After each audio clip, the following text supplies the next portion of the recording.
Hello, everybody, and welcome. Hello, everybody. Welcome. Here we are at the pivotal moment in the Earthborne Rangers timeline, where we have Andrew Navaro here to tell us all of the details about exactly what's going on with Earthborne Rangers as it sits, and kind of give us a nice bridge between the end of the Kickstarter and hopefully fulfillment soon, Andrew. So, first of all, how in the world are you doing? I'm doing very well, Stephen. How are you? I'm doing great, man. It's been actually it's been a great last couple of months, to be perfectly honest. I want to talk to you about a bunch of things. Like, I imagine, have you seen Sorcery, by the way?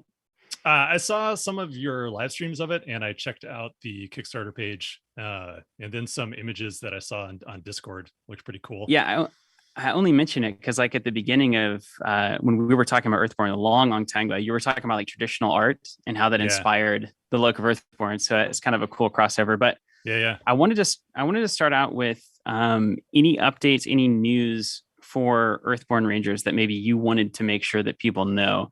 So, like, number one, I know the pledge manager is ending in April, I think, from your Correct. last update. Yep, end of the month. So, what does that mean for anybody who's out there who has pledged? Do they need to do anything, or is there a last call for X, Y, or Z? Yeah. So we have about 25% of backers yet to complete their surveys on BackerKit. That's just finalizing your order so that we can get all of the quantities for the add-ons for manufacturing. So we only have 25% of people left. So 75% of people have already done it. So that's great. So yeah, we have all of this month to finish that up. Yeah, and then Perfect. once that's done, then we're locked in on those quantities. So, how do you? What does that? Where does that leave you as like a Kickstarter creator? Like, is the closing of the pledge manager a big moment for a campaign where you're officially locked in and like this is the final count? No, because then we're going to be launching the pre-order store at the end of the month Ooh, as well. So yeah, we're aiming for April 25th, the week of April 25th, to launch the pre-order store, where people will be able to get the core set, the campaign expansion, and the deluxe wooden tokens. If you missed out the Kickstarter, that's an opportunity to do that. So we're so ending the so pledge manager and then kicking off the pre-order store. So then we'll have a whole other round of fundraising, essentially. so I mean, can you explain to me then what's the difference between the Kickstarter and just getting in on the early pre-orders? The pre-orders are limited to Go around, Bryce. just the card products. So all of those Kickstarter exclusives, like there's like the trail map and like the miniatures and the art book and all that stuff, that was all exclusive to backers during the Kickstarter. So that's the biggest difference. We'll probably have, I know that we'll have a few extra of those Kickstarter exclusives once they're manufactured, but those will go on sale once we actually have them in our possession. You'll be able to get them off our web store. Okay, great. So you're saying that anybody who missed the Kickstarter previously, this is their moment to kind of get in on the action Correct. and get their pre-order locked in. You got it. Yep. Okay, well that's wonderful. Any other news? Any other like mechanical, like kind of boring logistical stuff before we dive into the heart of the conversation here? I don't know. I think it's like to me, it's kind of all dull, all of the mechanical logistical stuff. We're working on localization with our Italian and German partners, so we're trying to get stuff ready for them by the end of the month. So that's going to be pretty exciting and harrowing because they'll be translating and localizing while we're still kind of finishing things up, which is stuff that we did with some projects at FFG, namely like our apps and things like that. But a little bit different from what we used to do, where you have to essentially just lock everything off and then hand it off to partners for localization. You didn't get to touch it again, or you weren't supposed to. Yeah. To put a caveat there. So that'll be, just that just adds another layer of complexity to getting everything done and ready in time to go to press. But should be pretty exciting. I feel really really good about our partners. They've been really communicative and are really excited to get going. So I presume that'll all go well and everything will be great. It's just All right. So one more thing to manage is all. yeah, things are moving. It's like one of those little things too that people don't think about too much whenever they're thinking about a project and how it proceeds. It's like, oh, well, localization and people have to train this stuff. I, presume that's the general way that those things happen. Mm-hmm. So it sounds like you guys are doing well. Everything's on track. One thing that caught my eye here recently is the Earthborne Rangers podcast. And you know what caught my eye about it, and I say caught my eye literally. I saw the thumbnail on YouTube of the EBR podcast, and the beautiful landscape in the background, and then these like you really got to feel that visual identity in something new, kind of for the first time. Mm-hmm. In the like muted color palette on the thumbnail, and that font actually being expressed in more than just the Earthborne Rangers text.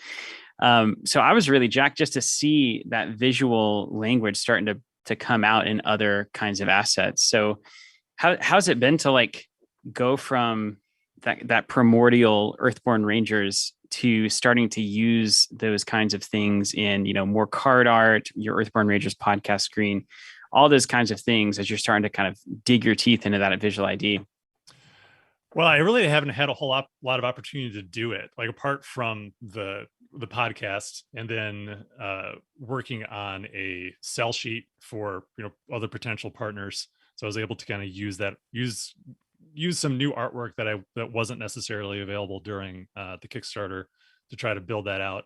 That was really cool. And I think when we get to the actual layout of the rule books and we start to like lay out all the cards, which won't be for another couple months yet, I think that's when that'll really start to sink in. We're also going to start working on our website more. The website's been something that's kind of just been hanging out as something like, oh, we got to work on that website. We got to work on the website. But it's way down the priorities list because it functions. It does what it needs to do right now. But we really want to build that out to be a place where people can explore the game and explore the world, almost like a kind of like a little almanac where they can go and just check stuff out and just dive deeper into the game world, into the game itself. So we're bringing someone on board at the beginning of May who's going to be focusing on building that more. So I'm excited for that. But yeah, for the most part, it's just me looking at art as it comes in and just getting excited when I see it. And then it goes away and then we move on to the next one and keep going. But I haven't really had a lot of time to play around with it much yet. I didn't know art direction was so easy, Andrew. Well, Evan's doing the bulk of the direction, and I'm just helping with my, helping guide him and, providing input where I can. But yeah, he's doing all that back and forth. So yeah. Okay, so you talked about the rule, but you talked about the rules. I think maybe it'd be helpful. Can you give me like I think the cool kids call it the 10,000 foot like overview of like where you see the project in its timeline from the beginning of development of Earthborne Rangers to the ultimate end goal being like, let's say, Kickstarter fulfillment. Like, where do you feel like you guys are at that point, and what are the big things that have happened since you closed out that campaign? Any big milestones? Yeah, well, it's kind of like it feels less like milestones or like big moments, and more of just an organic, continual movement forward or up the hill, or maybe we're on the down slope. I feel like we're right there in the middle somewhere, but I feel like we're still on pretty good pace to fulfill in the fall. So essentially, in September is what we said in the we said July on the Kickstarter, push it to September. After looking at some things, and also pushed out the release of the expansion to next year, because it's just impossible for us to do everything that needs to be done. But we've gotten so much done since the Kickstarter. Like, so with the Kickstarter, if you recall playing it, we gave you this little, what we called like a vertical slice, where we kind of engineered this small little playground of, I don't know, maybe like 5-ish locations that you could visit, and then a couple of like 3 different paths, and then a handful of other cards, and then two pre-built ranger decks. that you could play with to get a sense of what the game was like, and then a little mini campaign guide to go with it. And that's really all we had effectively at the time. And since then, now we have the full Ranger card pool. We have all the path sets designed. We have all of the NPCs and other wandering things, or landmarks. Landmarks, we call them. All the landmarks designed, all the specific landmarks to pivotal locations. All that stuff is fleshed out and has been tested and tested and tested. We're on version 0.62 of of the cards right now, and I think the version you played was 0.3 or Wow. 0.4. So yeah, we've done a lot of work. So we have just a tremendous amount of content done, and we also have the rule book mostly done at this point, whereas when you played it, it was a Google Doc that you could just kind of go through. Now it's Yeah. mostly laid out. It still needs some diagrams and stuff, but that's mostly done too. And then we also have our full campaign guide that we're still working on. But that thing it's massive. It's so many words. I saw that in one of your Kickstarter updates that I think it was Fisher that put the giant like forking mission the flow tree. chart. Yeah. I mean, did you have experience doing these kinds of things before? Or are you guys kind of figuring this out as you go? Well, we do have experience. We haven't had any experience doing everything we're doing on this game at the same time. Fisher was talking to me about it the other day. He's like, yeah, it's kind of like we're designing Arkham Horror and Legacy of Dragonholt at the same time. So two massive projects, and then being done by far fewer people. It's a lot. There's so much. This game has so much. Like, we look at it sometimes like, man, that's a lot. Maybe it's too much. We're like, no, there's no such thing. So its scope is still massive. We haven't scaled back from that at all, and we're just plowing forward with it. And it's been fun. It's challenging, but it's really cool. And I've been playing through the campaign as part of playtesting, and I'm maybe 3/4 of the way through the main story, and it's pretty awesome. But like, the amount of things and what you discover in the game will vary significantly from playthrough to playthrough and player to player, just because of the sheer amount of content in the game. Yeah, I mean, so I was amazed at how just the little vertical slice that you gave Zach and I was able to just, I mean, I was interested in exploring that fully, like to the ends of the earth. There was still, I feel like we left so much on the table still, even just the playthroughs that we did. I want to open it up to chat. You guys have any questions, leave them in the chat, and I'll be happy to ask Andrew. And Andrew, I just want to come back to you. Has there been any notable like surprises along the way? Like, every time I talk to you about Earthborne, it seems big, but it always seems like managed. Like you seem very in control. You seem like things are working as expected. Is that a grand facade that you're putting out for the public, or is everything super smooth? Well, I think everything is smooth. I think there are definitely moments where I'm like, man, why did I choose to make this so hard on so many levels? Because we've been working on getting a manufacturer, for example, and so one of the things that the thing that I promised in the Kickstarter through the stretch goal was regional manufacturing and dedicating to like manufacture in the States. And that's still the plan, but right now we're still up in the air as far as like where that's happening in the US. But we do have a manufacturer for the European print run. So we are doing 2 print runs. We're printing in Europe and we are printing here. But right now we only have like the printer in Europe settled. And that's great. And they're awesome. Like they've hit every note we're looking for. The entire product is FSC.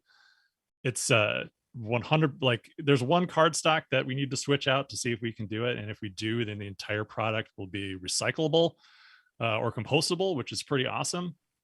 So hitting all those notes. Any other board game product our tabletop product, be like, awesome, we have our manufacturer, we're done. But instead, we're also looking for another manufacturer stateside who can do the work. So so I feel I'm not panicked or anything, but like as far as like control, I still rolling with what comes. I don't feel like I have what I would say a massive amount of control. And I think the thing that keeps popping up over and over again that I'm becoming less and less surprised by is just how long everything takes. Yeah. The fact that it's just me, Fisher, and Evan, and then Brooks, who's working on a contract basis. Everything just takes a long time, and all of our artists, obviously, we're contracted a bunch of artists, but everything just takes a long time.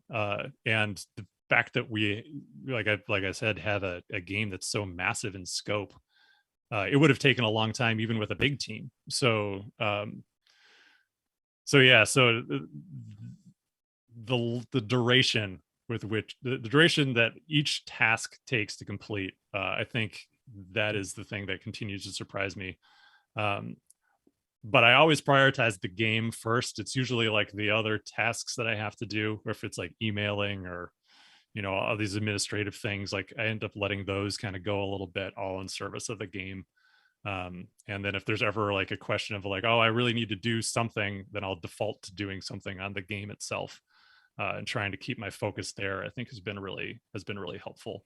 But it'll all get done eventually. And I think I was just meeting with Fisher this morning. I really feel like maybe it's a combination of spring and also like where we are in the project, where everything's kind of converging toward a completion point where I can definitely see the light at the end of the tunnel, which is cool because I've been working on this thing for over 2 years now. Yeah, on like the on the manufacturing side, right? Like we see this constantly, like in all different industries of, hey, we're going to do this environmentally friendly process or the sustainable process. And then, a lot of the time you kind of end up with a lot of concessions made along the way, for good reasons, just because the certain industries aren't ready or it's too expensive or these kinds of things. So what would you say you've been hitting when you're trying to push these kinds of concepts on the manufacturing side? What's some of the bigger complications that you've been running into trying to find that U.S. manufacturer particularly? Well, the U.S. manufacturer really just coming down to finding someone who's capable of doing it. And it's not really the price. I'm not concerned a whole lot about the price at this point, just because, we're, like I've talked about before, going direct to consumers or going with the Kickstarter model, like allows us to not worry about that as much. So it's really just finding someone who's willing to do it and can hit the environmental piece. We did have a quote from a manufacturer before the Kickstarter that was pretty good, and is what like really kind of filled me with confidence to be able to say, oh yeah, we'll be able to do this domestically. But that that printer has not turned out to be great, and so we're still on the hunt. And interestingly, in the United States, what I've been finding is that a lot of the FSC materials that we want aren't sourced domestically. Oh, great. Which, yeah, so it's so like it's FSC, but it ships across the ocean. So it's like, what are we even doing then? So there, if we can, so being able to source stuff domestically, which is crazy to me because we have so many FSC certified forests in the States, but I don't know how many of those forests are used for paper production. So the printer I was working with before, or was talking to before, they were based in Michigan. Michigan has the most FSC certified forests in the country, but they couldn't tell me where they sourced their paper from, and they sourced their punch board from, I think, like Norway or Sweden or something like that. And a lot of punch board comes from China, regardless, because they essentially bought everything up, FSC or otherwise. So that's been an issue, I think, is just trying to find someone in the States that actually makes it worthwhile to print in the States. Because if you have to ship everything from overseas anyway, it's like, okay, well, the manufacturer that we have in Europe, everything that they have is they're in Germany, and everything that all their paper is sourced in Germany. Mhm. So it's like, that's awesome. Why can't we do that here? Where is that manufacturer? Like, I wish they'd I wish they'd just sprout up out of the ground and be like, hey, yeah, we'll do it. But the actual game manufacturers that I've talked to in the United States, are not very many of them have issues like this of one kind or another.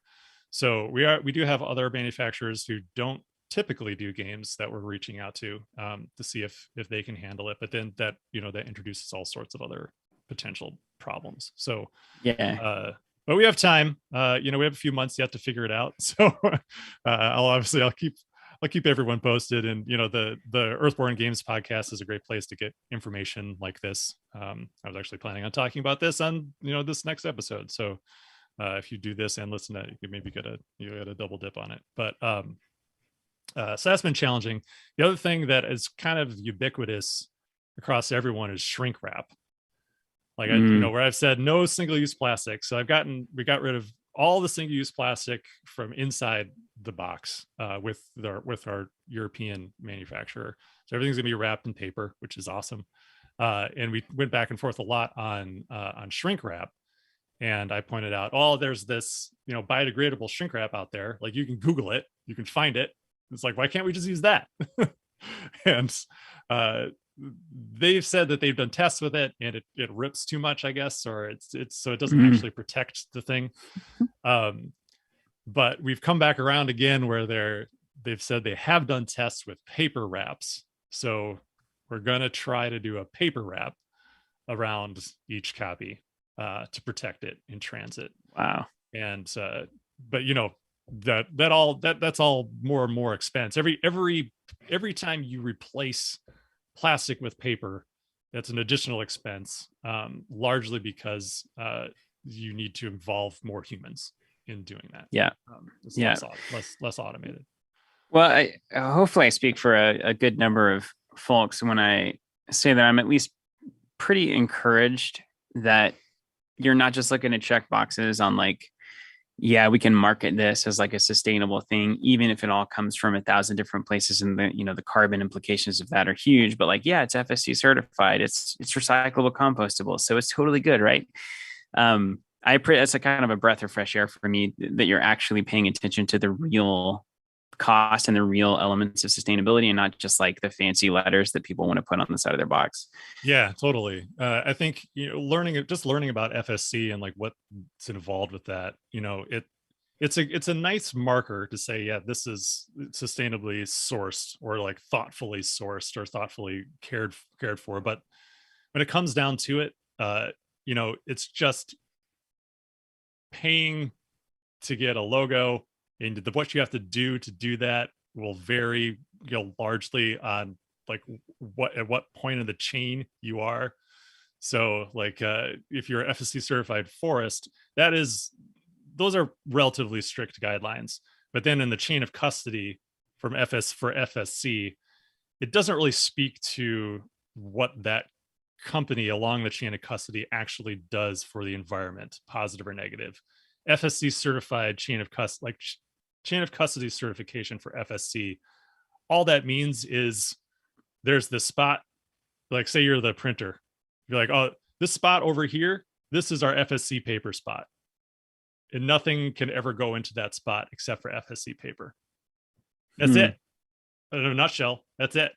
You got to have a spot so that you're never cross-contaminating your paper, and then you get that thing. But you could be, I don't know, like churning out all sorts of like toxic chemicals and whatever the heck else you do in your printing company, so ultimately, yeah, we'd have that logo, but it doesn't mean a lot if the printer isn't also doing other things. And that is again another great thing about the printer that we found in Europe, because they have sustainable practices on their own. They're invested in wind energy, and they do a bunch of stuff. So it's a great actual partner for for Earthborne, apart from, like you said, just, you know, having that logo on the box. It's far preferable. So I'd almost rather not have the logo on the box and work with someone who's like who's thinking proactively and who's actually trying to make a difference in their impact on the environment, than just being able to, you know, say this is FSC.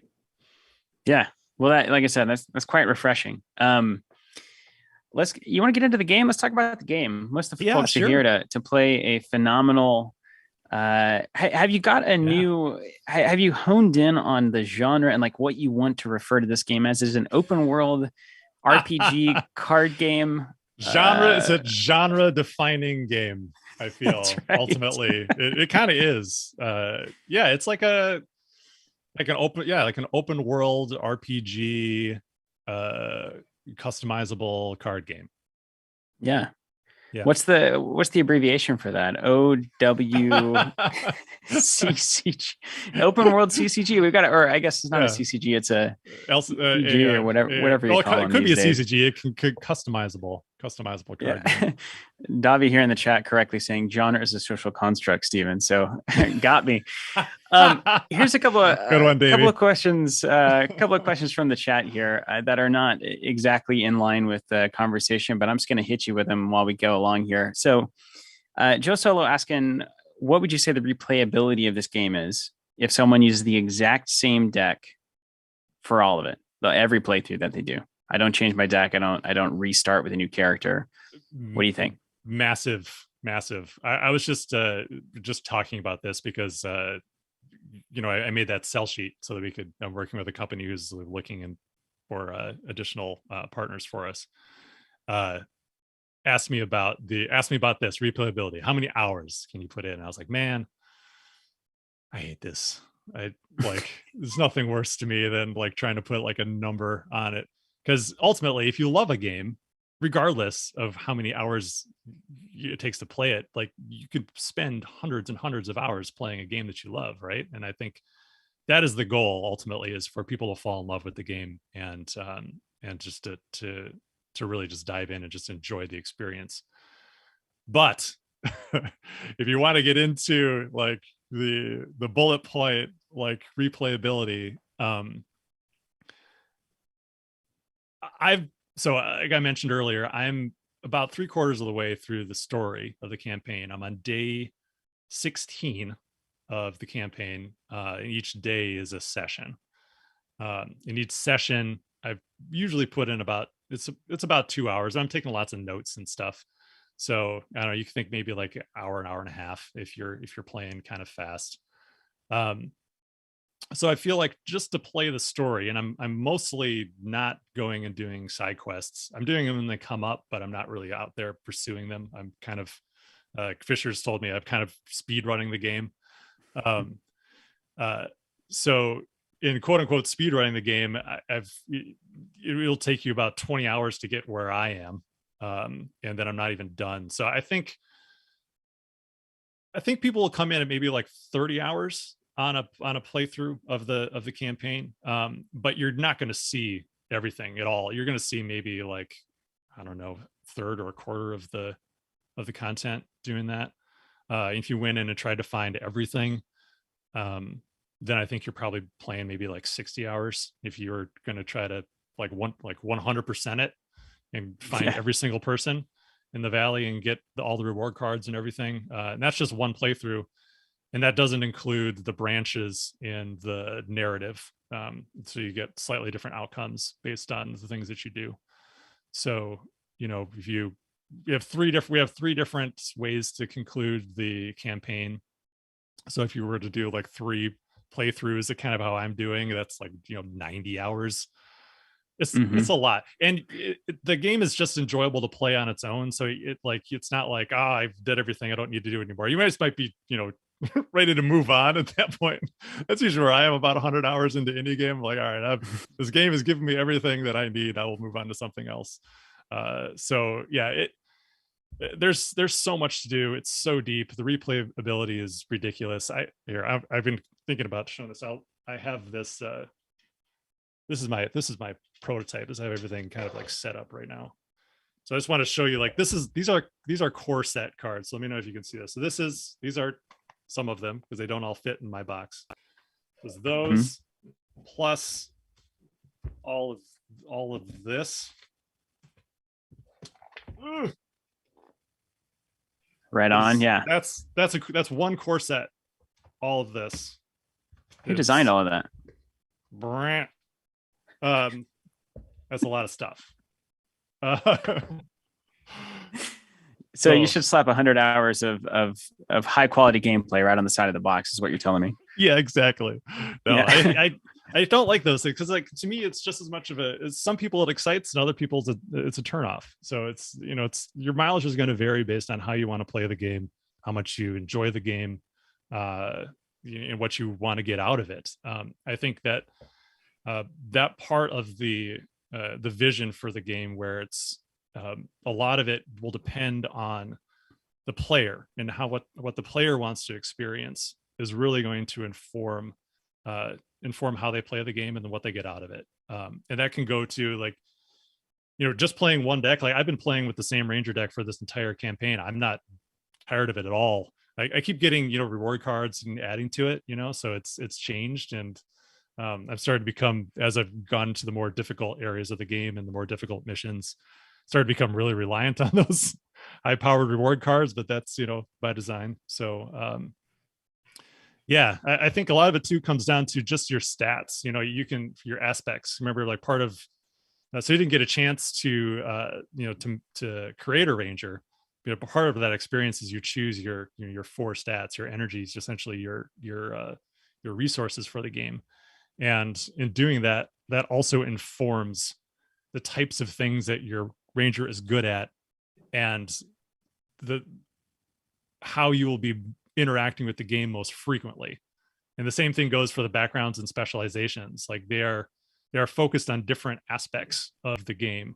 And it all comes down to what kinds of things do you want to be doing while you're playing, and you have control over that in character creation. Can you give us a quick rundown of what you chose? Like, what kind of character did you build? Yeah, I went with a traveler background, which allows me to do some, like, kind of quick traversal, which is something I wanted to be able to do in solo play. It also allows me to scout the path deck, which is it's kind of like scrying in Magic, where you can, based on your results or based on certain cards, you can dig into the deck and find the cards that you want and bring them into play. So I have that for my background, and my specialization is Conciliator, which was it was Constable in the Kickstarter, but we changed it to Conciliator. And the Conciliators are good at interacting with the NPCs. So I can pretty easily get side quests. I can do a lot of stuff with beings, and have some, like, board control with my deck, where I can essentially nullify the fatigue that I'm taking from things on the board because of the cards that are in my deck. Again, a choice for solo play, because I thought that would be useful. And for my stats, for my aspects, I have Spirit as my high aspect, which is a 3, and then Focus is my low aspect, and then the other two is my awareness and my Spirit, Awareness, Fitness are 2s. And that's been really cool too. So I'm trying to play non-violently. So I'm trying not to kill anything, and that's working out all right. So I'm connecting with things, and that's what Spirit's for. So Spirit allows you to connect with the beings in the valley, and handle situations that way. And that's been working out. I've really been thinking about how some people will be approaching the game, and, like, I could see people doing speedrun guides, or, like, this is my pacifist run through, where, like, I was able to do this without ever. Are things designed in a way that that's possible, where, like, you could? Yeah 100%.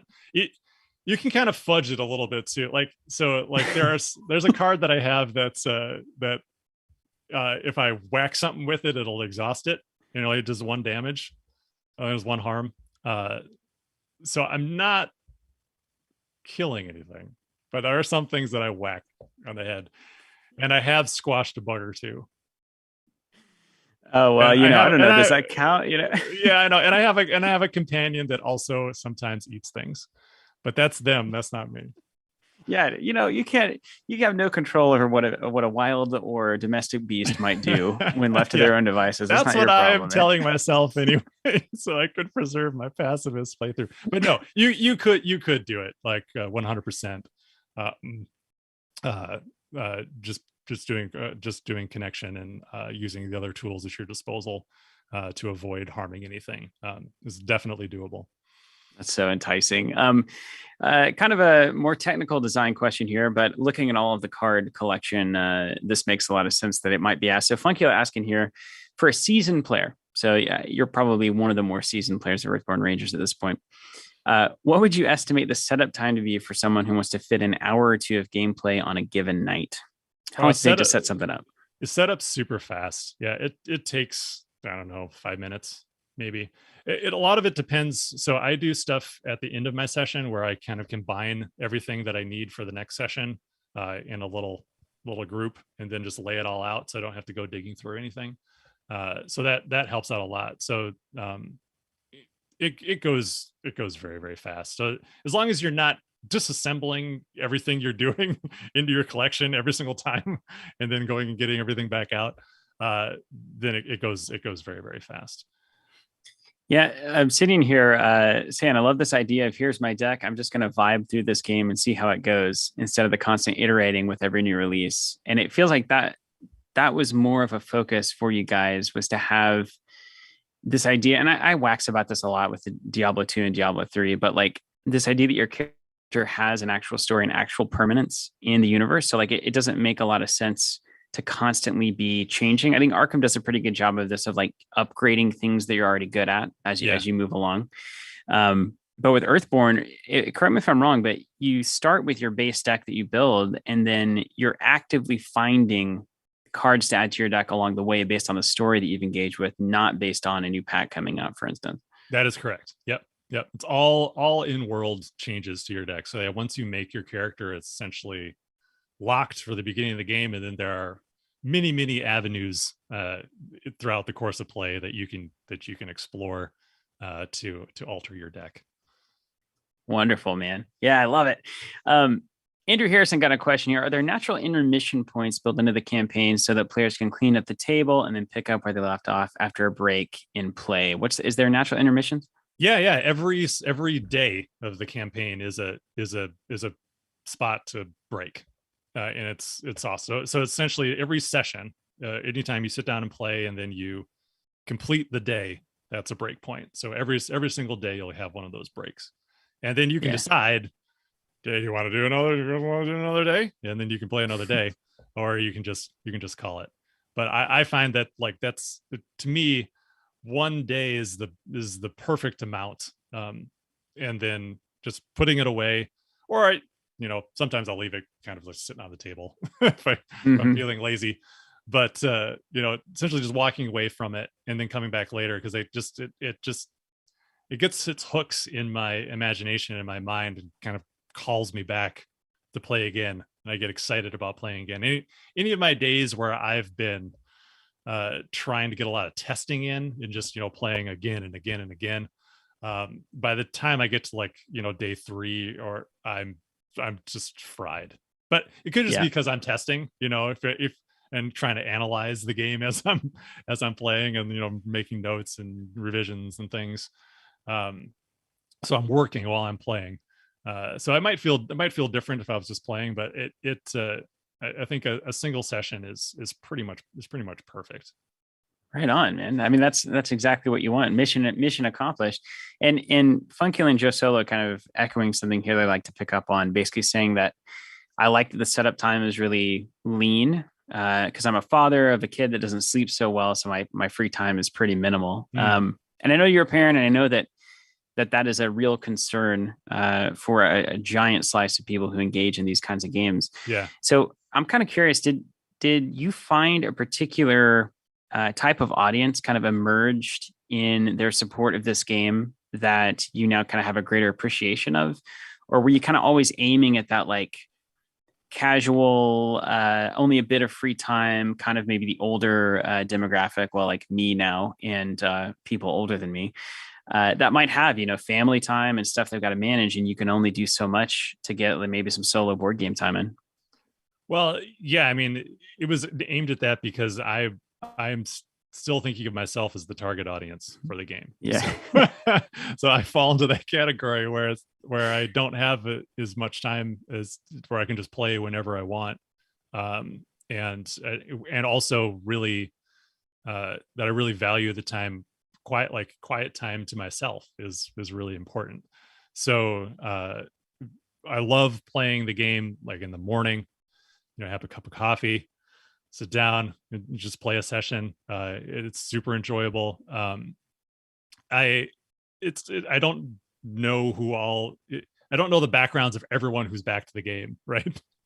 But I've gotten lots of support, lots of people who've reached out to say that they appreciate the vibe, they appreciate what we're trying to do. People have asked questions about setup time and play time for that very reason, about I have like 45 minutes that I might be able to get. Can I fit in a game in 45 minutes? And yes, absolutely, you can 100% fit in a game. I don't usually play in 45 minutes, but I dilly dally a lot. So like if you just want to sit down and get to business, like you can totally play in that amount of time. So yeah, so I think kind of naturally the game should appeal to people like me because it appeals to me. Yeah. Who have children, have lives, don't have a ton of time to game. And when they want a game, they want to be able to have a satisfying experience. And you, if they're like you, they also have to balance it between the video games they might want to play as well. Right. Yeah. So, you gotta figure that sweet balance out.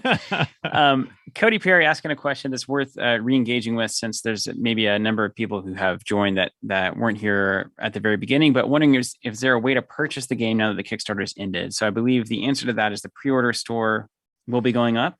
Yeah, end of April. Yeah, pre-order store will be going up the end of April. We're targeting April 25th for the launch of that store, and that'll be through BackerKit also. So if you want to be notified when that goes live, you can sign up for our mailing list on earthbornegames.com, or you can just follow us on social, where we'll also announce once it's ready to go. I'm going to go ahead and link to that sign up. Just that get update sign up. I'll send that in through the chat there. Yeah, there's a link on our homepage where you can sign up for our mailing list to get notified. Great. Okay, I want to hit you with some bigger picture stuff here, Andrew. Yeah, this is gonna be fun. We've got some great questions coming in the chat. I just gotta scroll up to find them. So Casey Stump's asking, it's a two-parter, and I'll do my best to kind of summarize it down. Basically asking, what has the experience been like building a company using Kickstarter, basically from scratch, from the ground up? And do you have any focus on what comes next after the first release, and how Earthborne being a sustainable business will maybe influence those decisions? Because you come into Fantasy Flight Games, eventually become head of studio, start from scratch.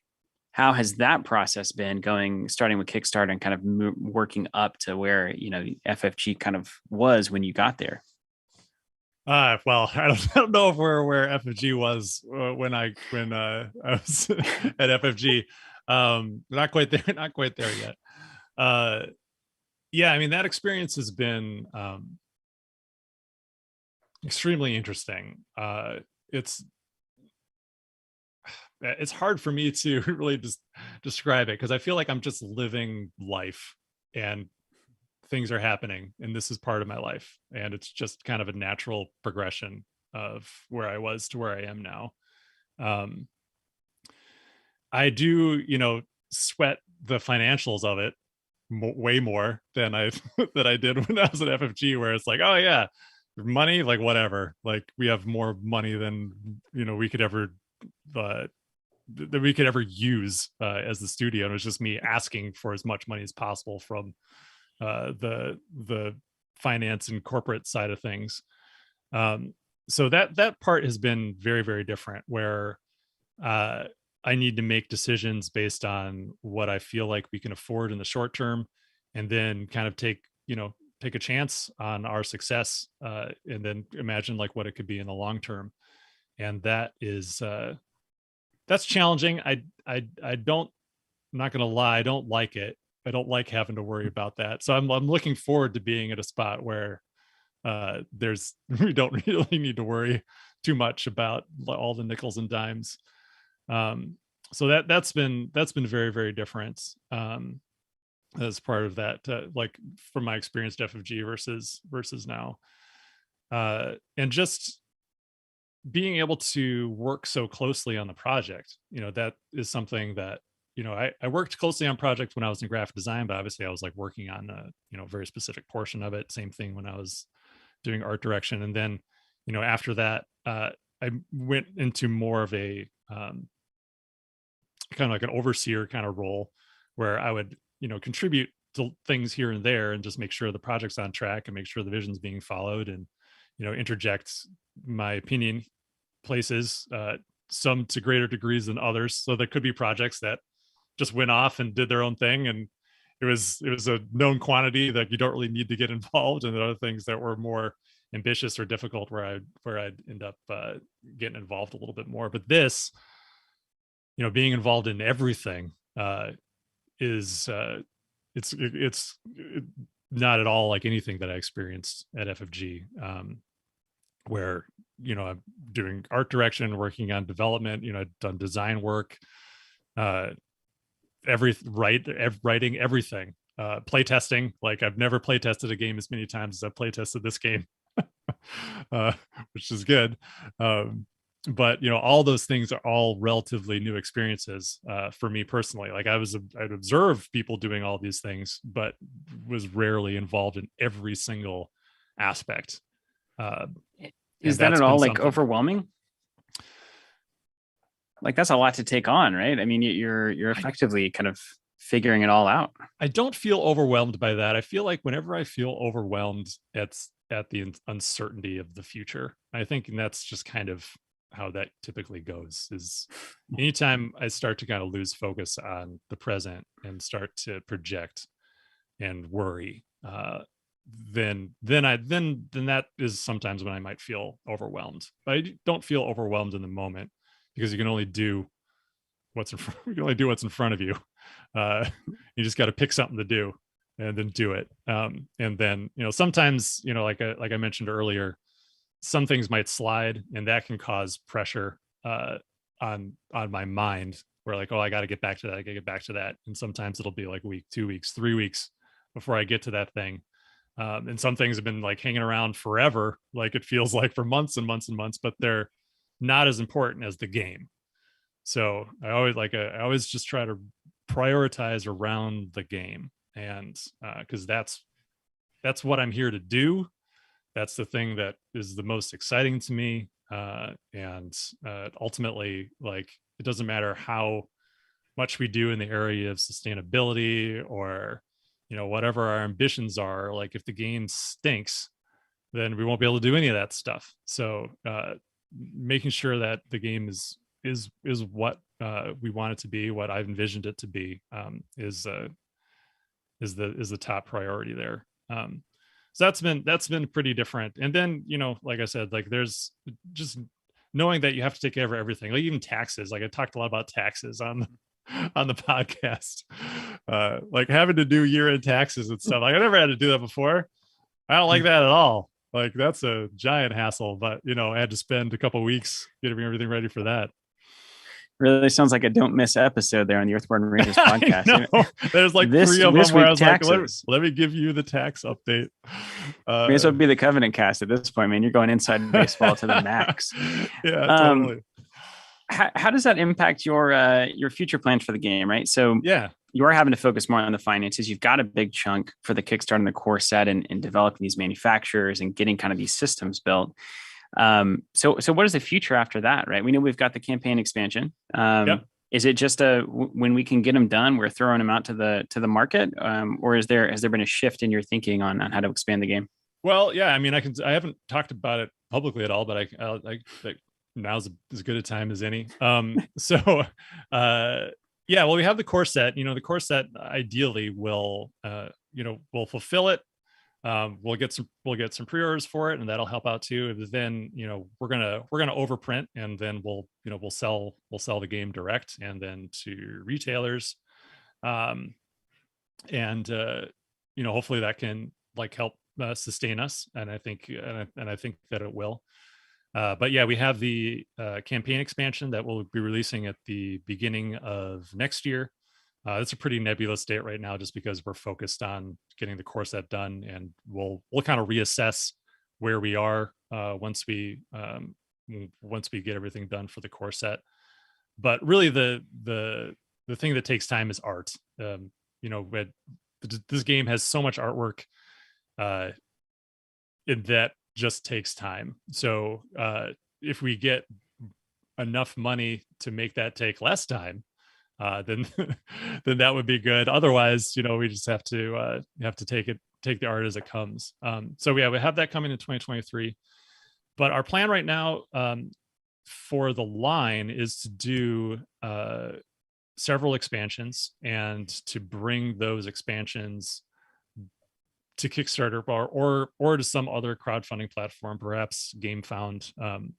I need to look at Kickstarter announced that they were going to go to like cryptocurrency for the blockchain stuff, blockchain stuff. I'm like, yeah, God, because that's it's kind of antithetical. Like at least I need to do research on it or just look into it a bit. But the common belief is that that's not an ecologically friendly approach. And there are alternative platforms out there. So we'll look into it.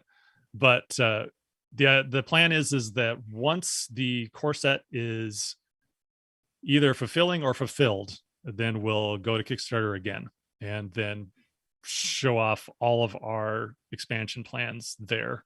But we have multiple campaign expansions planned, and also smaller expansions kind of interspersed between those. And if we can get enough staff to make it work, ideally those would come out at like 4-month intervals, all those things.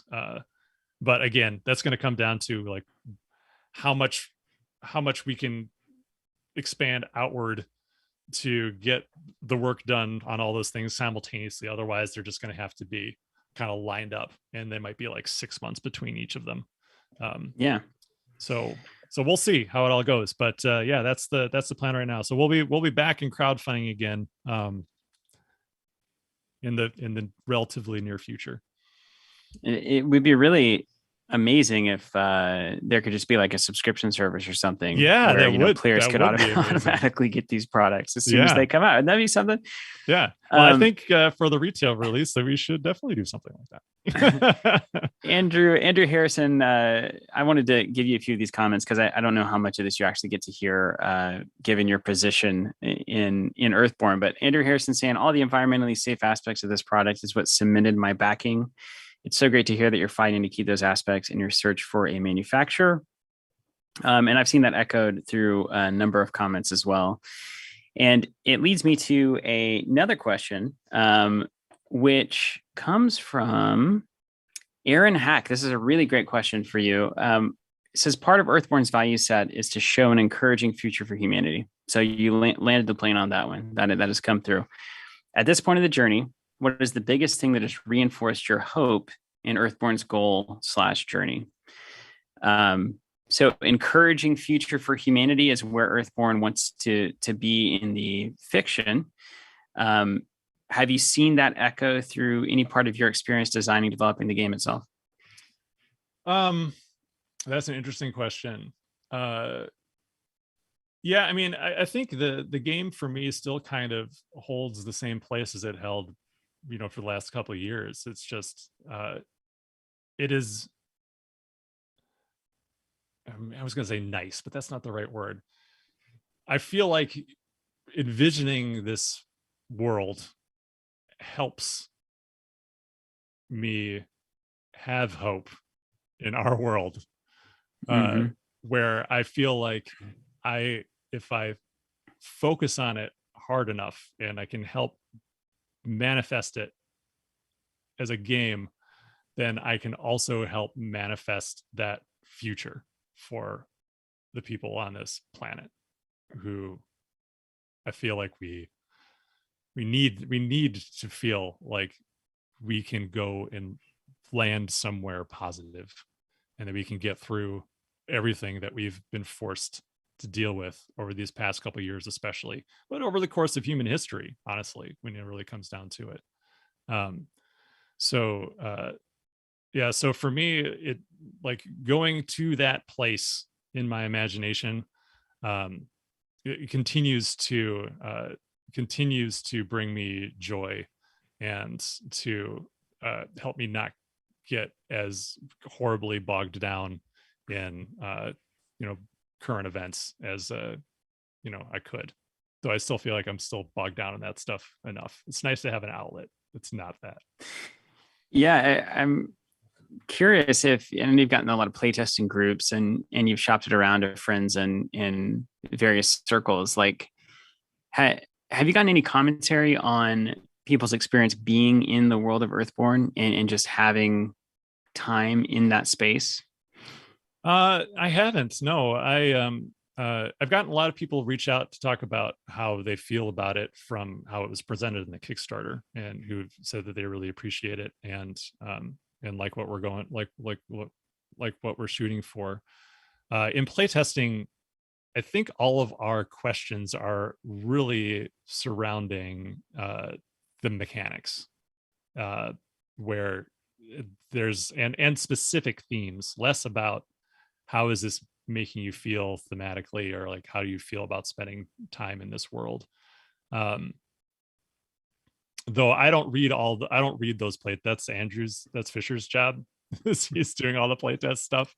I feel like I just go down a hole, and like I have other and I'm also trying to play it without being influenced by other playtesters also, so I don't want to cloud my take, because it's interesting to see where the similarities and differences between my feedback and the playtester feedback. Um, so yeah, I haven't heard anything about that, honestly. I'd love to hear people about that. If there's playtesters Yeah, listening, well, let me know what you think. we'll have to have a full, like, after the release, we'll have a big survey of like, how did this universe make you feel? Yeah, well, I think it'll be wildly different too once there's art on cards, because like the Yeah. playtesters are still playing with blank cards. Like we did one version, the first version of it, we put art and stuff in it. Then after that, okay, we can't keep doing that. We got to just go blank cards, or else every time we push a version, it's going to take forever. So Yeah. What do you think? Someone asked it earlier, and I'll try to find your name. But what do you think has been the biggest misconception, I might say, from you guys creating the game and having an understanding of how people would approach it or play it, and how these mechanics would function, and how they're to be used with the card pool? I know a lot of times game designs go out to play test or go to a random friend's house, and they're doing something completely different. Like when you took mm-hmm. one of those very early prototypes, and Zach and I were playing it here in Tulsa, and it was like, you guys played that totally differently than what I had been expecting. Uh-huh. Are you finding that play testers? I know, I guess you said you're not terribly involved in it, but is there word in the grapevine of the Earthborne, organization, of here's what people are doing that maybe we didn't expect? Yeah, I think again, very different from how I've been playing, where I just kind of like zipping around the map, just going from place to place. A lot of people we're finding are spending a lot of time at single locations, just Mm. exhausting everything, finding every side quest and trying to do everything. Which is not necessarily unexpected after watching you guys play. Uh, so Gamers, man. yeah, so that's been interesting. But I think the cool thing is that, like I said, you can have fun doing that, and it doesn't really matter if they're not doing it the way I thought they would.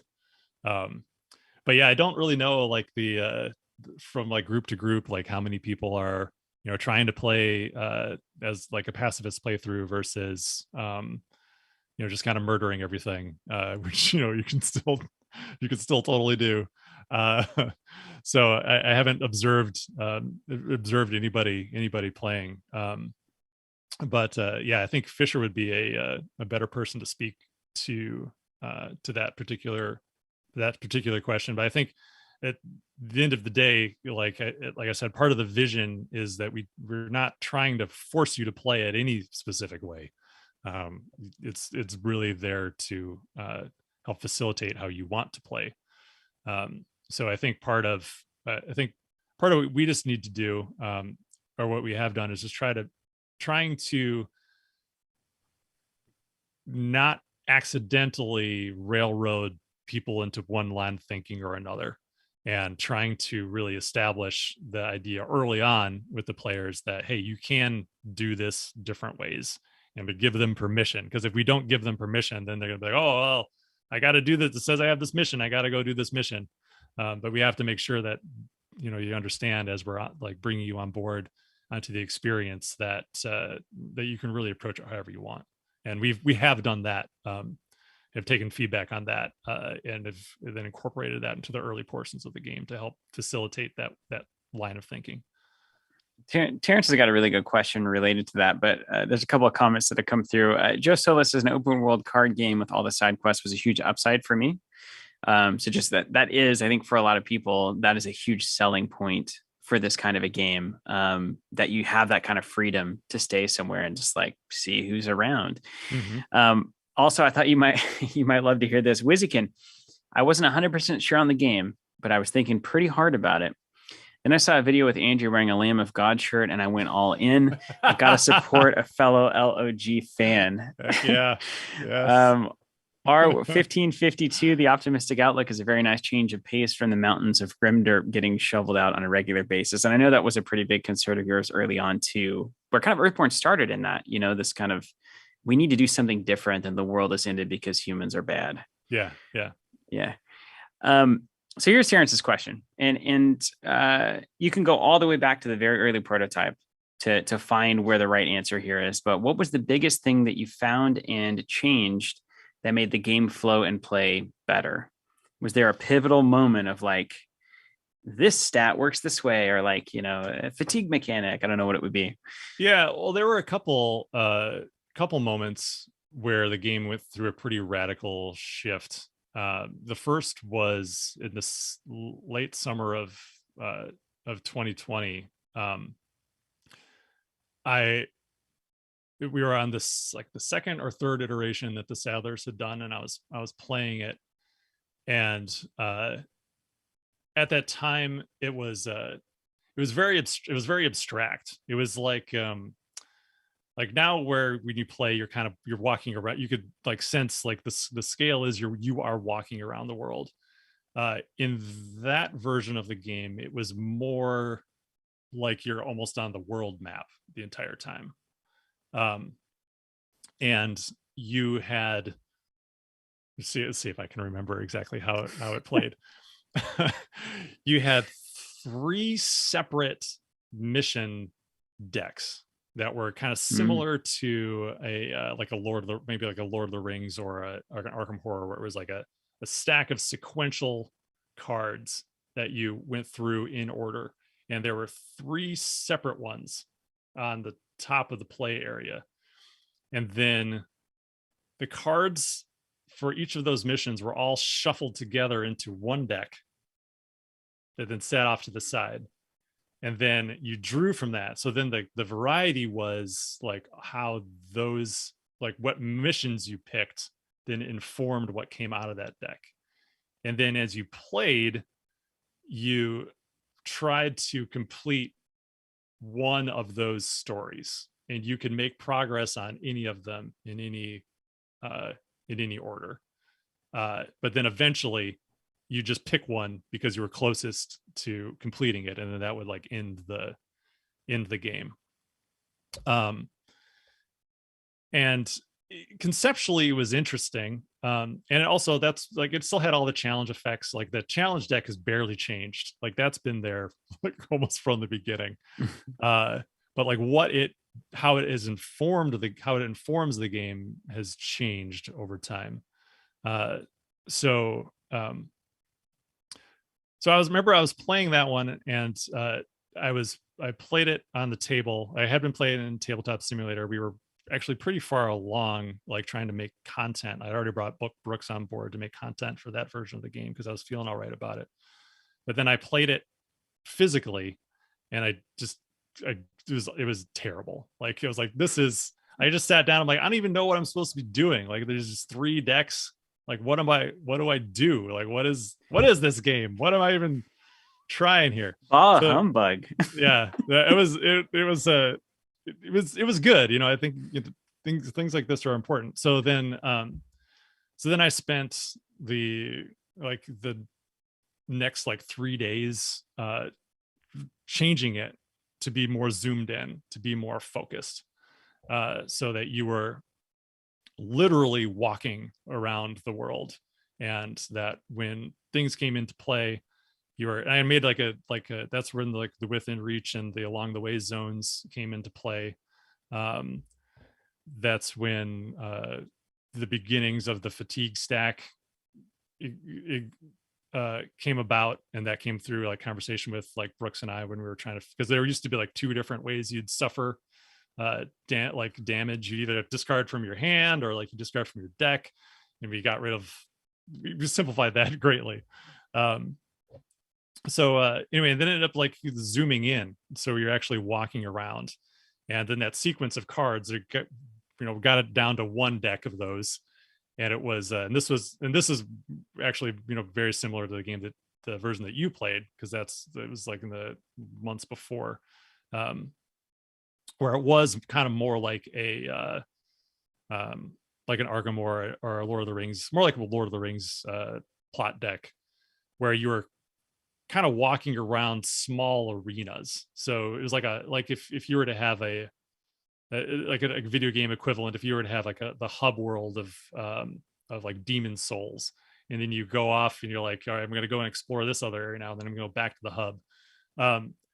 Those sets of cards were kind of like that, where you'd go off in an area, you can explore that area, you could walk around, you could backtrack across different locations, but it was all self-contained. So that was a pretty big moment. And then the next big moment came when Fisher came on board, and I had already been thinking about it, and then we went with that version of the game for quite some time. But then the more I played that version, and we were creating all these different all these different areas you could explore, I'm like, man, I feel like we could just connect all these things together. But I was really reluctant to do it because I didn't want to pull the rug out from under development, because we already were so far along. But then when I was talking to Fisher about it, I was like, yeah, I kind of want to just connect everything and do an open world. And he's like, oh, that sounds rad. So we should do that. And then, he really encouraged me to say, this is the thing. So we really should push it. I'm like, awesome. Well, if you're going to do it, then that's great. So then when he came on board and then we switched it to that really just made everything click. But there are lots of little moments throughout development where, various mechanisms came into play, like how you gained energy. You used to not spend energy on cards. You used to be able to just to spot it. That's what for you playing that, you didn't have to spend energy to play cards from your hand. You just had to have it present on your board, and then you use the energy only on tests and cards in play. And the whole fatigue stack thing happened, kind of naturally over time, where that you end up getting cards back in your hand, and they go into kind of this limbo state, which is one of my favorite things in the game, is the fatigue stack. I love that. So yeah, lots of little things, but those are the two biggest moments in the development where things really changed. Yeah, Zach Bunn here in the chat saying accomplishing an open world game with a card game is a dream come true and an incredible challenge. Can't wait for that. I think we all mirror him there. Thank you, Zach. Daniel asking, Daniel asking a good question here. He's literally in that room next to me, right now. Do you miss out on, and this is something I've been curious about too. So if I go to a location and I spend a lot of time there, and I'm churning out encounter deck trying to find NPCs or various things that might pop up. Yeah. Do you miss out on events or interactions triggering if you just consistently kind of are moving around the board instead of staying and deeply exploring locations? Well, I mean, you'll get other things will happen to you. So I don't, again, it's the type, if it's how you want to play. So if you just want to walk around and go to specific places, or like if you just want to like follow the main story, you'll get a different experience than if you want to sit at a location and just dig for everything. But again, you can customize your deck to your play style. So like if you, there are lots of cards, and there are also locations where digging into the path deck is easier, and cards that will help you do that more effectively. And there are backgrounds and specializations that focus on those things. So if that's something you want to do, you can do that. If you don't care about that stuff, then you can just ignore those cards and you can do something else. Are there side quest things that I might discover that would interact with the main storyline? Or is there a main storyline and there's side stuff that you can or can do? And so the side stuff kind of gives additional texture to the main quest, but there's nothing that like really creates like major forks from the side quest material. I would love to be able to do that, but it's just, it starts to get too broad in scope. And I got to rein it in a little bit here and there. so that's for the first expansion, you're saying? Yeah. Well, so I mean, there's the, like I've said before, like I think I've talked to you about before, like one of the really cool things about the game is that we have these journal entries printed on a bunch of cards, and they just refer to entries in the campaign log. And we can at any time, create like a piece of like downloadable content or like a PDF or something that replaces those entries with something else. So we could do something different. We could do alternate entries later on. Again, we wouldn't necessarily be able to bring those to print, but we could definitely provide them online that could potentially add that kind of texture you're talking about. Wow. But there's a lot though that just happens emergently that kind of feels like it is part of the story, even though it's not technically. So like an example, I try to talk about this without giving away any spoilers or anything, but I just finished a pretty critical moment in the campaign last night where it's like, oh gosh, I got to get up, I finished this thing, I got to get up to this place that's like way up on the map, it's going to take me forever. And then I took a route that I immediately regretted, and I was like, oh man, I should not have tried to cut through the swamp. That was a mistake. A classic mistake, really. Yeah, I should never go through the swamp. Princess Bride has taught us anything. That's right.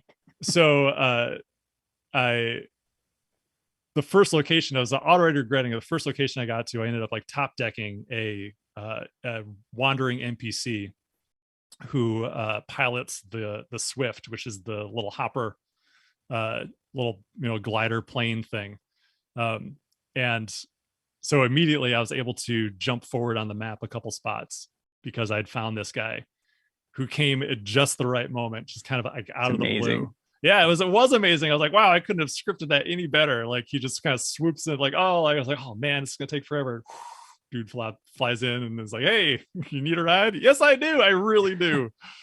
And it was awesome. So just things like that, I think when they inform the narrative just kind of naturally and organically, I think are far more exciting than trying to build in contingencies for how all those things might connect. Yeah, just kind of let the universe decide. For us too. Yeah, exactly. Night Watch Games, our friends over there in Texas. Hey, good to see you guys. Asking, how long has playtesting been conducted? Is it longer than expected? It is not longer than expected. It's so yeah, we've been playtesting the game for a very long time. Different versions of the game. I've been talking about playtesting in the Kickstarter updates, but that's just playtesting like this version of the game. So, we've hundreds, thousands of hours have been put into playtesting at this point. but no, it's definitely not taking longer. It's exactly what we thought it would be. And we'll be wrapping up testing. I think we're pushing our final version at the end of this month, where our testers will be able to continue to play and offer feedback, but we're going to be pretty much locked. Not counting like some major issue that's discovered, but we'll be pretty much locked by the end of this month. And then the next testing we'll do is effectively a beta test. So when the game is pretty much fully laid out, done, all in the final card templates and all that stuff, we'll do some additional testing just to find any lingering errors and typos and stuff like that. And invariably there'll be other issues that crop up once the game's in wider circulation, but we'll deal with those when the time comes. You sound like you've done this before, I have. There's no substitute for, like, it doesn't matter how much you play test, there's no substitute for thousands of people playing your game. They will find things. Luckily it's a cooperative game, so if there's any issues, you can, that's been one of the great things about the game, is that if issues pop up, it's pretty easy to make a judgment call on what the intent of a given interaction is supposed to be. Yeah, it's like the opposite of the Grim rule, really. In Yes. Earthborne, it's like, hey, what would make this happy? What would make this nice? We got a few more questions here. I'll ask you, Andrew, and then I'm sure you're busy and have some things to work on, or maybe you're taking the day off. I mean, I don't know, it could be you're done. You're done for the week already. No. Mondays are usually the meeting days. So I did meetings all this morning, and then I'll have some stuff to do this afternoon. But no, this is great. Happy to take the time, Stephen, as much time as you'd like. All right. Well, Jacob Moeller has a question here. What is your favorite card? First question, and then the greatest of all asks, would it be possible to show a card or two on camera? Oh, sure. Yeah. Well, I can look through my Ranger deck. Yeah, something that had a tremendous impact on your play experience. Oh, there's a few, and they kind of come up at different points throughout the campaign. Different cards have been my favorite card. I like that. That's a good. It's a good journey. Oh yeah, this one's pretty awesome. This is a great card. This one is my outside interest. So like when you're making your Ranger deck, the last thing you do is you pick your outside interest, which is like one set of cards from anywhere in the collection. So I grabbed this one. Is that coming through? Yeah, I can see that pretty okay. Was that an infusion canteen? It's an infusion canteen. And I don't remember the if this art's just stunning. Yeah. I don't know if I think this might have been in the vertical slice. I can't remember, but it's pretty great. So when you equip this gear, you choose an aspect, and then you can exhaust it and spend one sip, which are the sips here, one sip from your canteen to gain one energy of the chosen type. Super, super helpful. Yeah. As long as you pick the right aspect. Sometimes I pick the one in the moment, and then for the rest of the game, like, oh man, I wish I'd picked a different one. So I got to like hunt for the other. This is a very, very good card. I don't know, it might be too good. We might need to nerf that. I don't know. It's very good though. I love it. It'd be a shame if a canteen was too good and effectively a hiking card game. Yeah. That kind of is an okay power curve, I think, for that particular item. Right. Canteens are good, man. Gotta stay hydrated. Yeah. Another one that I find really useful is this Tranquilla snare, which is the text on it is old, but the way that it works is you attach it to a being, and it lowers the being's presence by the number of lengths on the snare. So by default, it has one, and it's an aid card. So because of the role that I'm playing, which is the voice of the elders, I can place one token on an aid card when I exhaust my role. so because of that, now I can pump this up. So I can essentially just put this on beings in play and just melt their presence away so that I don't have to worry about them at all. And it's much easier to do tests against them. You can do tests through them without being fatigued. Very, very handy in solo play. So you can basically just spend your time making the net bigger and then snag something with it. Yeah. Yeah. Well, you cool. snag it with it, and then like you kind of like I think the idea is they get more tangled up in it is the idea. A classic net. Yeah. And there's one like that for features as well. But those are pretty awesome. I really like, I've been playing with this one, and this one was in the vertical slice, but it's pretty awesome as a reward card. This is Sill's sketchbook. Oh yeah, that sketchbook was awesome. Yeah, I think you guys got it. I don't remember if you played with it at all, but yeah, it's pretty great. So you get this by completing a side quest, and it comes into play with 2 sketches on it, and you can exhaust it, spend a sketch to exhaust a being or a feature. It's very, very powerful. But then you can also do a test on it to sketch something that's in play to add more tokens to it. So it's pretty awesome thematically, because you can like, and the difficulty of that test is based on the presence of the card. So you can try to draw something particularly dangerous or threatening, and then add a lot more sketches, and then use those sketches then to exhaust it like you're studying it and learning. That's about so the cool. Thing. Yeah, it's pretty fun. I love this is an all-star card. Yeah, this card saved my bacon in my last session. You never want to underestimate the sketchbook, man. Yeah. I mean, I got to tell you, you're probably the only card game that I've played so far where a sketchbook could be the most powerful thing in my deck. It's very powerful. It's very, very good. And there's a bunch of stuff in here. It's my deck is interesting because it's just full of reward cards now. It's about half reward cards. That's it's like a story. I mean, you've got the history of what your character's been through right there every time you draw. Exactly. That's like my favorite thing in that game. Since you are doing it solo, Tobias had a great question. Tobias Grube, is the core game true solo playable? In other card games, you need a bigger card pool first to run smoothly through the game. People might say it's soloable, but like a lot of times it's like kind of clunky. How is it for Earthborne?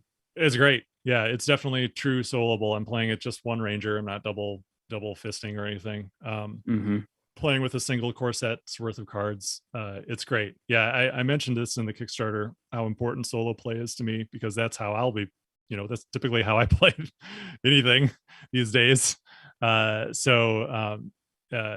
really important that solo plays well. So yeah, it's great. It's a different experience than playing with other people, which is also fun. I've also been playing with the drop in, drop out co-op rules. So I've been playing through my campaign, and then I've had friends come and like sit in on a session. They make a ranger, we play through a session or two, and then they go away and I continue on my own, and that works really, really well.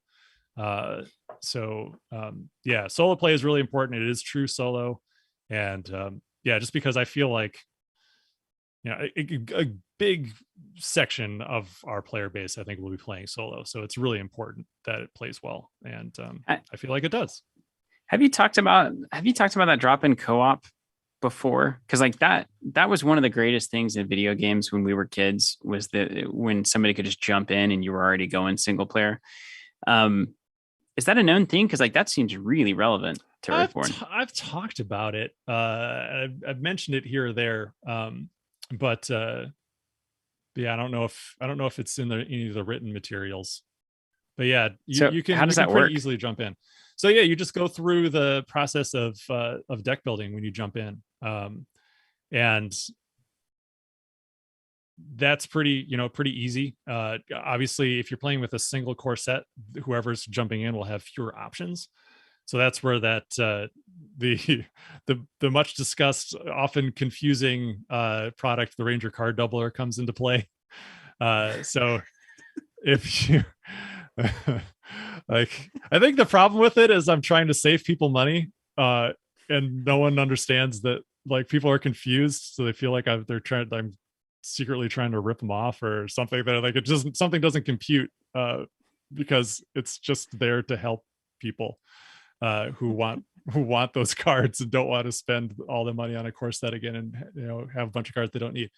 So so without the card doubler, whoever comes in and jumps in and plays with you will be less whatever cards you're playing with. Right. So yeah. You have the cards that you include via deck building, but then throughout the game you'll have opportunities to pluck more cards out of your collection.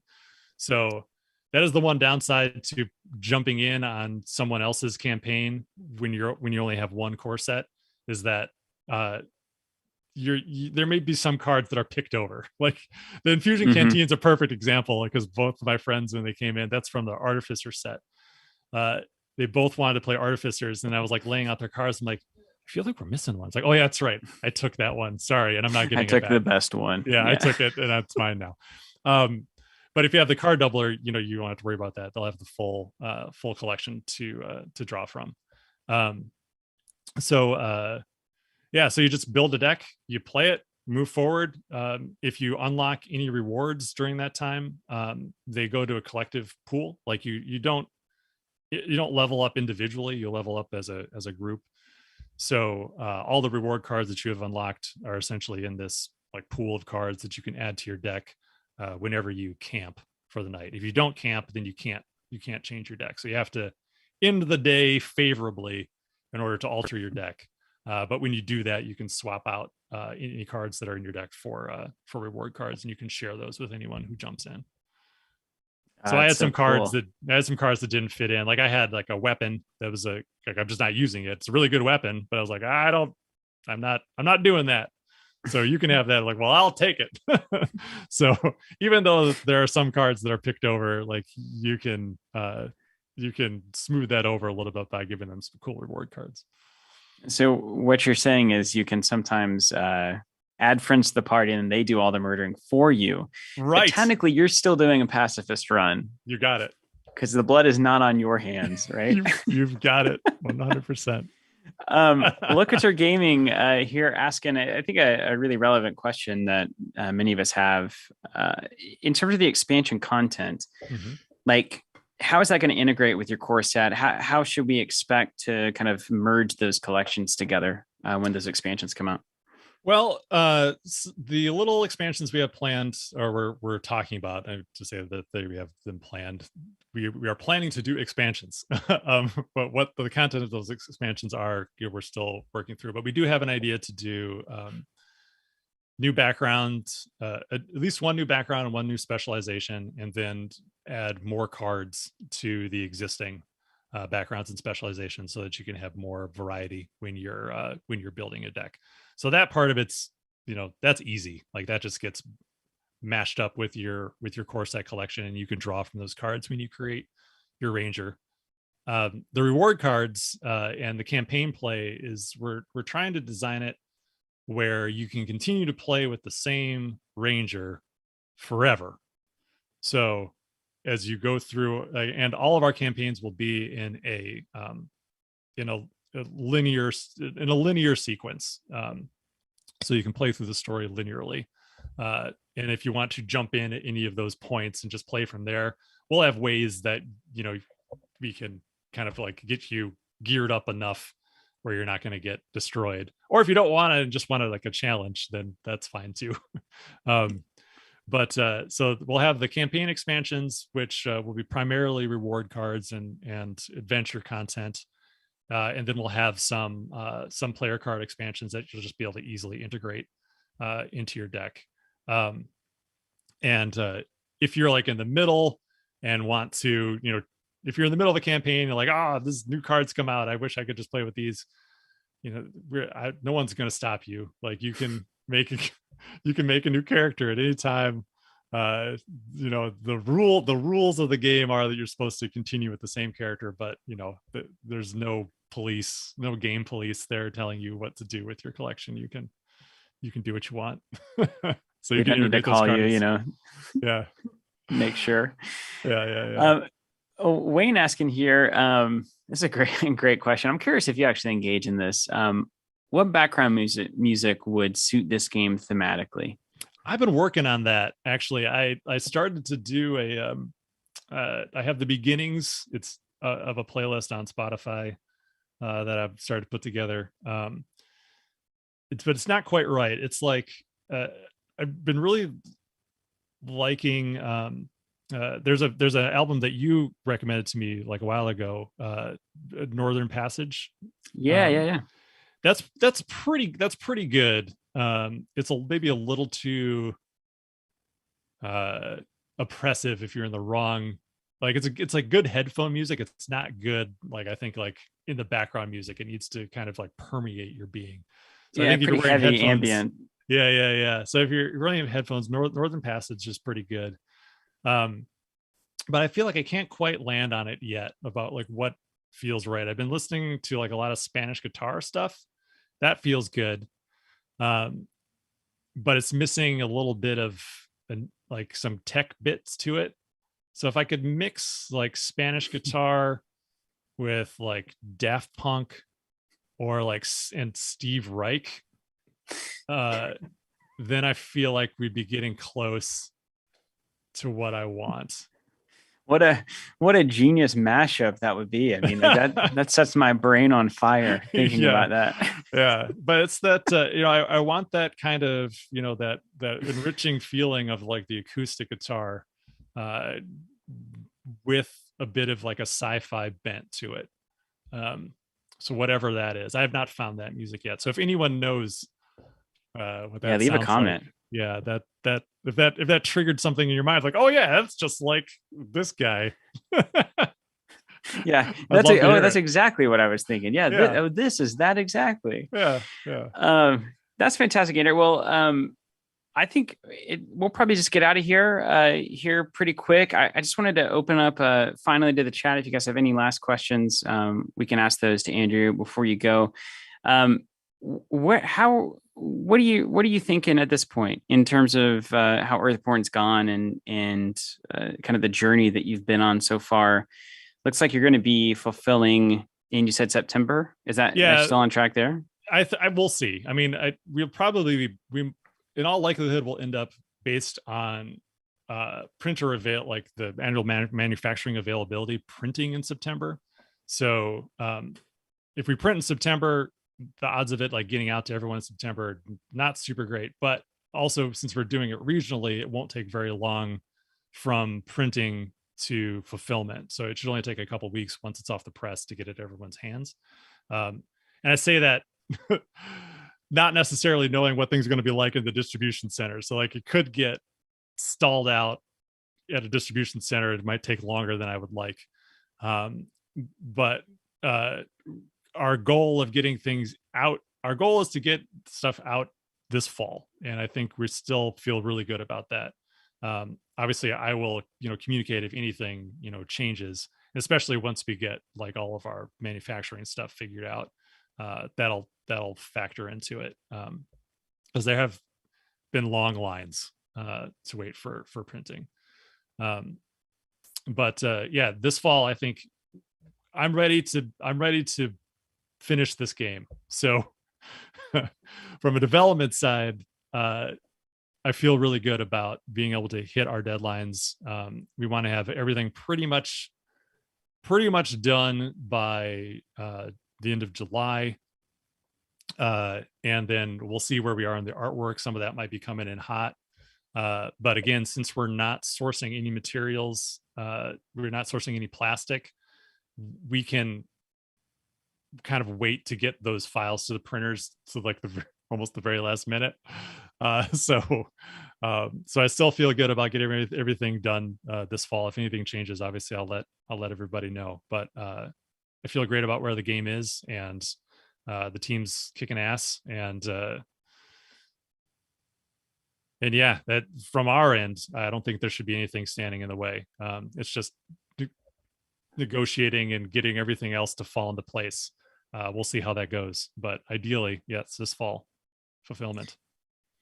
Well, Nightwatch Games says, congrats, Andrew, on your creation. Inspirational. We also have Joe Solo saying, no question, just a thank you to Andrew and Earthborne Games. Your games have been great and can't wait to get this to my table. We do have a number of good music recommendations coming in, so I'll send those to you after the interview. Awesome. You can try them out and then push it an official recommendation. And then finally, Andrew, is there anything you want to say just to people who are, back this game and are kind of waiting for it to show up? They've been on the journey with you for a while.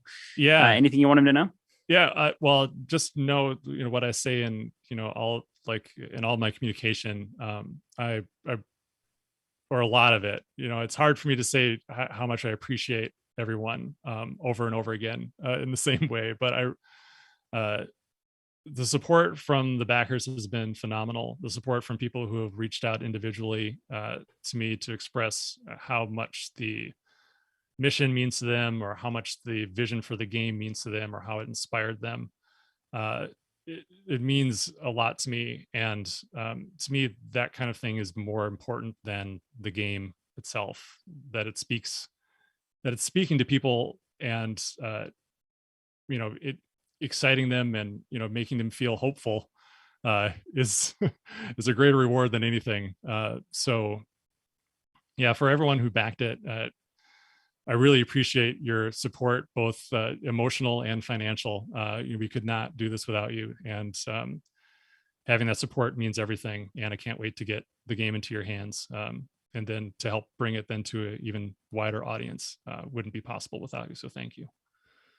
Fantastic. Well, all of us here at Covenant are just amped for this, and so glad that you're the person leading it, and that it has become what it is.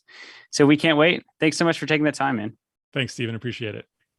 All right. Take care, everybody. We will see you tomorrow if you want to join us for Flesh and Blood, and then otherwise, who knows? We'll have more of Andrew, I'm sure, later down the road. Take care.